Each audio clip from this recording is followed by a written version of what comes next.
अस्सलामु अलैका या साहिबुल असर व ज़मान। जहालत ते अफसोस। मैं BSc ਦਾ ਤਾਲਬ ਇਲਮ ਸੀ ਤੇ ਜਿੰਦੀ ਉਮਰ ਤਕਰੀਬਨ 35 ਸਾਲ ਹੋ ਚੁੱਕੀ ਸੀ। ਸਵਾਲ ਕੀਤਾ, ਬਲਕਿ ਉਹਨੇ BSc ਅੱਜ ਤੋਂ ਕੋਈ 15 ਸਾਲ ਪਹਿਲੇ ਕਰ ਚੁੱਕਿਆ ਸੀ ਉਹ, ਤੇ ਉਮਰ ਉਹਦੀ 35 ਸਾਲ ਹੋ ਚੱਲੀ ਸੀ। ਸਵਾਲ ਕੀਤਾ ਕਿ ਦੀਨੀ ਤਾਲੀਮ ਦੇ ਹਵਾਲੇ ਨਾਲ ਤੈਨੂੰ ਜਿੰਨੀਆਂ ਵੀ ਕਿਤਾਬਾਂ ਤੇਰੇ ਜ਼ਿਹਨ 'ਚ ਹੈ ਤੂੰ ਉਹਨਾਂ ਦੇ ਨਾਮ ਦੱਸ ਮੈਨੂੰ। ਉਹਨੇ ਮੈਨੂੰ ਤੁਰੈਤ, ਜ਼ਬੂਰ, ਅੰਜੀਲ, ਕੁਰਾਨ ਪਾਕ, बुखारी, मुस्लिम, मिशकात शरीफ, इब्ने माजा तकरीबन 8 किताबों के नाम दसे। मैं फिर उन्होंने कहा कि कोई आले रसूल सल्लल्लाहु अलैहि वसल्लम के हवाले ना कोई किताब का नाम दस। तो कह लगा मैनू नहीं पता, यानी कि उन्होंने किताबों का पता ही नहीं। सीधी सीधी गल, आले रसूल सल्लल्लाहु अलैहि वसल्लम के इलम तो भी दूर रखा गया आवाम नूं, पहले नंबर पर। दूसरे सवाल पुछा, तेनों जिन्ने भी साहबा कराम के नाम याद ने मैनू दस जरा। उन्हें मैनू जिहड़े नाम दसे, उन्हें हज़रत अली, हज़रत उमर, हज़रत अबू बकर, हज़रत उस्मान, हज़रत मुआविया, हज़रत खालिद बिन वलीद, हज़रत अबू हुरैरा, तकरीबन 9-10 नाम दसे उस बंदे ने मैनू। मैं क्या बस यो ही कहना हाँ।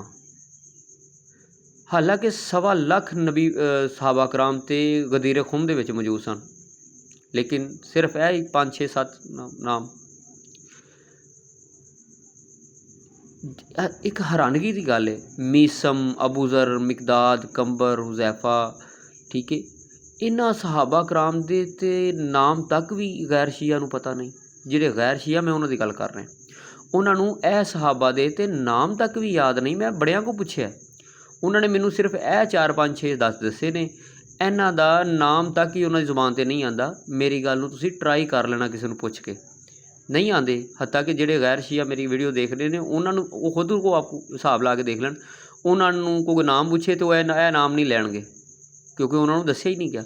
अच्छा, इन्हों का कसूर बस इन्ना ही सिर्फ कि ये आले रसूल सल्लल्लाहु अलैहि वसल्लम के बड़े करीब सन, मौला अली अलैहिस्सलाम के नाल रहिंदे सन, यानी कि नबी पाक सल्लल्लाहु अलैहि वसल्लम तो बाद भी ग्रुप बन गए सन। तो ये जड़ियाँ ए सहाबा कराम ने ना, ये मौला अली अलैहिस्सलाम के नाल ही रहे सन। समझ आ रही गल दी? इन्हां दा नाम तां भी नहीं दसिया जाता। गल समझ आ गई है? यानी आले रसूल सल्लल्लाहु अलैहि वसल्लम के जिहड़े बहुत करीबी सहाबा सी, लोगों नूं उन्हां तो भी लुकाया गया।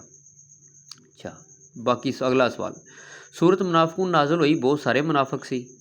मैं पूछा किसी 10 का नाम दस दे, उन्हें सिर्फ अब्दुल्ला का नाम दसिया, बस एक का। हालांकि जंगे ओहद दे विच अब्दुल्ला अपने 300 या 350 बंदे लैके ते नबी पाक तो सैड ते चला गया सी, जंग तो वापस चला गया सी।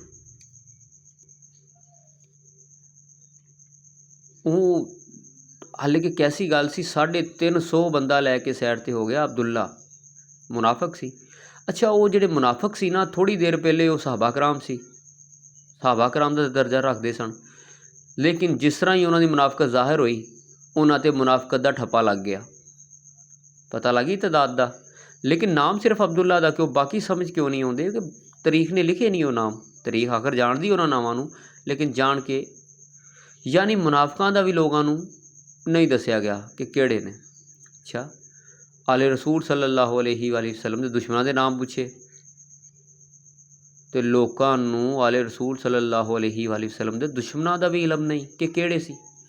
मैं लोगों को पूछे, यार हज़रत अली दे नाल जंगा किन्हां कीतियां, तो वो कहते हो किसी यहूदियां नहीं कीतियां ने, काफरा नहीं कीतियां, हज़रत अली नाल कौन जंग कर सकता, लोग एडे सादा ते भोले ने यार।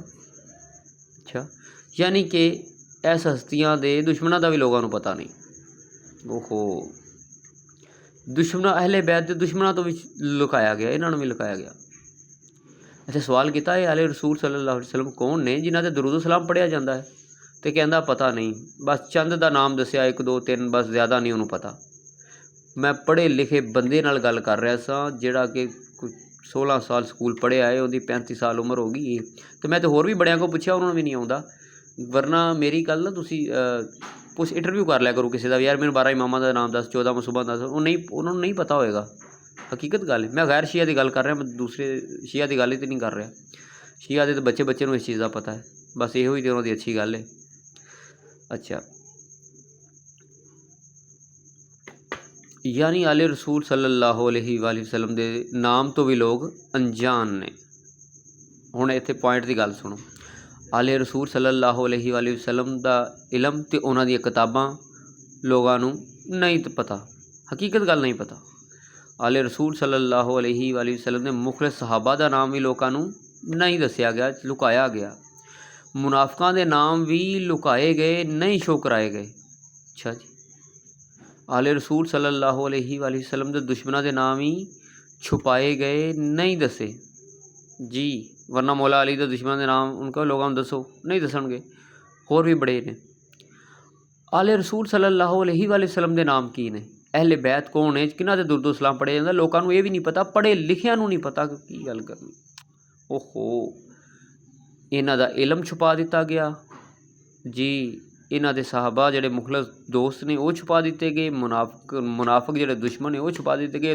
ਜਿਹੜੇ ਜਿਨ੍ਹਾਂ ਦੁਸ਼ਮਣੀਆਂ ਕੀਤੀਆਂ ਉਹ ਛੁਪਾ ਕੇ ਗਏ। ਹਾਲਾਂਕਿ ਅਹਿਲੇ ਬੈਤ ਹੀ ਝੁਕਾ ਦਿੱਤਾ ਗਿਆ। ਅਤੇ ਜਿਹੜਾ ਗੈਰ ਸ਼ੀਆ ਮੇਰੀ ਵੀਡੀਓ ਸੁਣ ਰਿਹਾ ਉਹ ਆਪਣੇ ਆਪ ਨੂੰ ਪੁੱਛ ਕੇ ਵੇਖੇ ਕਿ ਉਹਨੂੰ ਕਿੰਨੇ ਕੁ ਅਹਿਲੇ ਬੈਤ ਦੇ ਨਾਮ ਯਾਦ ਹੈ। ਕਿਆ 12 ਇਮਾਮ 14 ਮਾਸੂਮੀਨ ਦੇ ਨਾਮ ਯਾਦ ਨੇ? ਕਿਆ ਇਹਨਾਂ ਦੇ ਕਾਤਲਾਂ ਦਾ ਉਹਨੂੰ ਪਤਾ ਕਿ ਇਹਨਾਂ ਨੂੰ ਕਤਲ ਕਿਹਨੇ ਕੀਤਾ, ਇਹਨਾਂ ਨੂੰ ਸ਼ਹੀਦ ਕਿਹਨੇ ਕੀਤਾ? ਨਹੀਂ ਨਾ ਪਤਾ। ਅਤੇ ਫਿਰ ਕੀ ਇਹ ਸੋਚੀ ਸਮਝੀ ਸਾਜ਼ਿਸ਼ ਨਹੀਂ ਤੁਹਾਡੇ ਮੁਤਾਬਿਕ ਕਿ ਜਿਨ੍ਹਾਂ ਦੇ ਦਰੂਦੋ ਸਲਾਮ ਪੜ੍ਹ ਰਹੇ ਹੋ ਉਹਨਾਂ ਦੀ ਕੋਈ ਚੀਜ਼ ਤੁਹਾਡੇ ਕੋਲ ਨਹੀਂ, ਨਾ ਉਹਨਾਂ ਦੇ ਤਰੀਕੇ ਦੀ ਨਮਾਜ਼ ਹੈ, ਨਾ ਰੋਜ਼ਾ ਹੈ, ਨਾ ਹੱਜ ਹੈ, ਨਾ ਜ਼ਕਾਤ ਹੈ, ਠੀਕ ਹੈ। ਅਤੇ ਕੀ ਹੈ ਤੁਹਾਡੇ ਕੋਲ? ਇਹ ਮੁਕੱਦਸ ਘਰਾਨਾ ਹੀ ਛੱਡਿਆ। ਬਸ ਇੱਕ ਹੀ ਗੱਲ ਹੈ, ਯਾ ਇਮਾਮੁਲ ਮੁੰਤਕਿਮ ਅਲਜਲ ਅਲਜਲ ਇੰਤਕਾਮ ਇੰਤਕਾਮ, ਯਾ ਇਮਾਮੁਲ ਮੁੰਤਕਿਮ, ਹੁਬ ਅਲੀ रहमतुल्लाह, बुग़्ज़ अली लानतुल्लाह।